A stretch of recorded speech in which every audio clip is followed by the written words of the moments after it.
Ngayon, paano po natin igagalang ang ating Panginoon, no?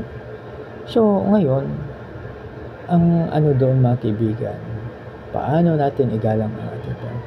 Siyempre, pag sa church tayo, magdamit tayo ng pang-church po talaga.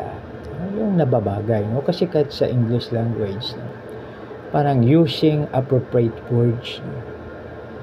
So, yan, no? So, ano ang pinakamagandang words na dapat natin gagawin? Pag sa English yan ay mayroong appropriateness, no? Pag sa Tagalog naman ay nababagay na mga salita, no? Sa okasyon, no?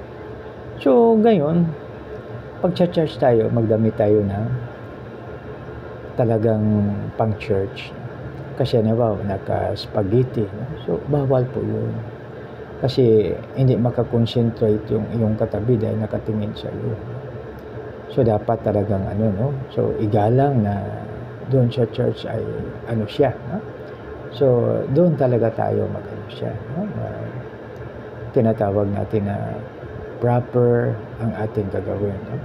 So, paano ang ginagalang natin pag magdamit tayo ng para pa simbahan po talaga?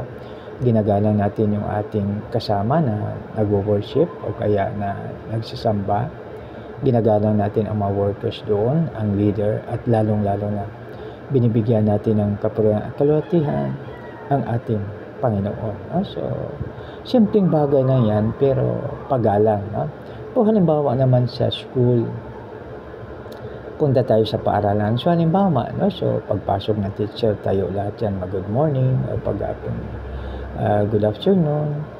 Tapos kung nasa lobong ang teacher, mag-good morning talaga, o kaya good afternoon. So, yan po, no? So, ang paggalang ay napakaganda na hindi dapat mawala sa bawat isa sa atin. Sa atin naman na sa Pilipino naman, o kaya sa mayroon po, no? So, kamusta po? Salamat po, no? So, way na paggalang, no? So, yan mga kaibigan. So, yan ang mga sa atin na paggalang, no? Pagsakwa naman, no? Sa paggalang naman, halimbawa, ikaw ay pumunta doon sa manager, no? So, siyempre, hintayin muna siya na, siyempre, mag-good morning ka. Tapos, bago uupo, hintayin muna na makaupo. Sabihin na, sige, take your seat, please. O, umupo po kayo, no? So, yan. So, pag gagawin po natin yan, mga kaibigan, no? So, maka-influence tayo, no? Ng paggalang, no? So, una-una sa mga kabataan. Kasi, halimbawa, kung ano yung nakikita ng mga kabataan, akala nila tama, no? So, ngayon naman sa jeep. So, sa jeep naman, ang isa sa mga paggalang, ito unahin muna yung mga dapat paunahin siya. Diba may pila, no? Paunahin muna, no? So, isa sa paggalang yan.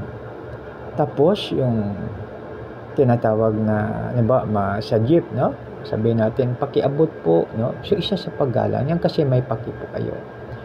So, yan po, no? Ang sa pag-ano natin, sa ating kahit saan tayo, no? Mayroong paggalang. Napakaganda talaga, no? Pag mayroong paggalang. So, pag tayo naman ay nag-a-apply, no? Lalo pa pag nag-a-apply, no? So, buong paggalang dapat ipakita talaga, no? Kasi pag sabihin ng manager, dito pa lang hindi na gumagalang, no? Kaya napakaganda talaga pag tayo ay gumalang, no? So, pag gumalang tayo, napakabuti at napakaganda dahil ito po ay makatulong po sa bawat isa sa atin, no? So, di ba maganda pag yan po ang ating gagawin, no? So, yan.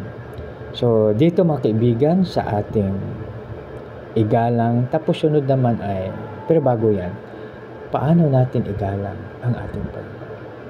So, unang-una, makikita natin sa makikita po natin sa tinatawag natin na isang verse na, seek ye first the kingdom of God and His righteousness, and all these things shall be added unto you. So, isa sa paggalang natin kay Lord ay ang pag-una sa Kanya palagi, no? Ano ba, sa tahanan po tayo, siyempre sa una-una sa prayer, no? So, siyempre ang isa sa paggalang natin kay Lord ay mag-pray tayo kasi papasalamat natin. So, sabi sa pagbasa natin ang Psalms, mga awit, makikita natin na 7 times nag-worship si King David sa ating Creator. So sa 7 beses na minsan bilangin natin sa atin, no? Kasi tayo ay may 3 kainan, no? So